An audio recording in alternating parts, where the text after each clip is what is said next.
monsieur. Puis il y en a d'autres, hein, il nous reste encore une couple de semaines avec elle. Demain, mesdames et messieurs, c'est la journée mondiale de la bière.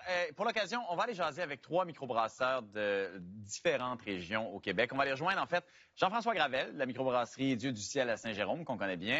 Michael Ruel, de l'île de Garde aussi, à Montréal. Rosemary Aello White, de la microbrasserie Brett et Sauvage à Saint-Isidore, en Gaspésie. Très content de vous voir. J'espère que vous allez très bien, vous trois. C'est une grande journée demain. Je commence avec Jean-François, si vous me le permettez. Je disais cofondateur, brasseur à la microbrasserie Dieu du ciel, qu'on connaît bien. Je sais, Jean-François, que tu as une formation en sciences et que tu as arrêté tes études de microbiologie pour faire de la bière. Ça en dit beaucoup sur toi, mon chum. Mais qu'est-ce que ça prend pour être un bon brasseur? Est-ce que tu étais quand même dans le bon domaine? Ben, j'étais dans le bon domaine. Puis, dans le fond, j'ai appliqué ce que j'ai appris un peu au fil de mes études. Je l'ai juste appliqué dans un domaine vraiment le fun. Et puis, pour être un bon brasseur, ça prend beaucoup de curiosité parce que ce qui est le fun de la bière, c'est que ça mélange plein de sciences, plein de domaines. Donc, on fait de l'agronomie, on fait de la microbiologie, de la physique, de la chimie, puis même, éventuellement, la bière qu'on fait, faut la vendre. Fait que ça prend un peu d'économie, de marketing et tout, là.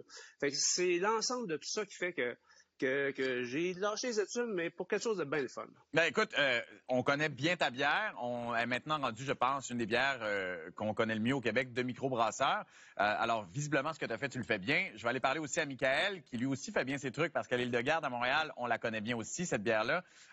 Toi, de ton côté, c'est une aventure, peu importe la compagnie, puis particulièrement quand tu es ton microbrasseur, c'est une job intense. Qu'est-ce qui t'a surpris le plus quand tu t'es lancé dans cette entreprise-là? Oh, qu'est-ce qui m'a surpris le plus? Bon, bonne question. En fait, moi, ça fait des années que je travaille dans ce domaine-là. Ça fait 9-10 ans que je suis copropriétaire. Ouais. Ce qui m'a surpris peut-être, là, c'est vraiment le côté fraternité, le côté fraternel, Entre les amical, microbrasseurs? entre les microbrasseurs Ah ouais? aussi, mais avec le public. Un peu les deux, en fait. Tu sais, moi, Rosemary, JF, on se connaît très bien. On se voit dans les festivals, mais aussi on se visite. On fait des bières en collaboration. On est devenus amis. On voyage. On est allé à Toronto ensemble. On peut même aller en Europe ensemble. Puis on cohabite beaucoup. On se partage les idées. On se partage les brasses. Puis je pense que ça paraît aussi dans notre domaine. Je pense que les gens le reconnaissent, le voient. On n'est pas dans un esprit de compétition, on est vraiment dans un esprit de fraternité. Ce qui est assez rare, hein, quand on se lance en business, qu'on soit dans un esprit de fraternité, dans une business qui est aussi, en fait, populeuse, parce que, encore une fois, les microbrasseurs, c'est quelque chose qu'on a vu, je pense, exploser dans les dernières années. Puis je vais aller parler, en terminant avec Rosemary, qui est co-gestionnaire et brasseuse chez Brett et Sauvage, c'est à Saint-Isidore, c'est en Gaspésie. Dans tout le processus, puis on en a parlé un peu avec Jean-François, c'est quoi ton étape préférée? Mon étape préférée, en fait, je dirais que mon étape préférée au niveau se passe pas nécessairement dans le brassage de la bière comme tel, mais vraiment davantage dans tout le travail qui est fait avant, ce qui est fait en amont. Fait que le moment où on va s'asseoir puis on va se mettre à réfléchir sur qu'est-ce qu'on va faire comme produit, qu'est-ce qu'on va vouloir utiliser, les aromates, est-ce qu'on va vouloir utiliser des fruits, réussir à trouver en fait le style qu'on veut explorer. Qu'est-ce qu'on va utiliser pour y arriver, en fait?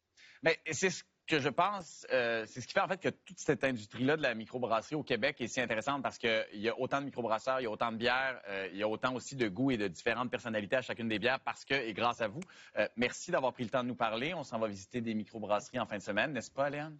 Moi, j'adore les microbrasseries. Je veux dire bravo à tout le monde parce que je trouve que ça fait du bien d'avoir des bières. Je me demandais, les bières, vous faites des voyages, vous les présentez ailleurs. Est-ce que les bières québécoises ont la cote? Parce que ici, ça marche vraiment bien, puis vous faites des super bons produits. Je reviens du Vermont, me pose la question à moi, nos bières.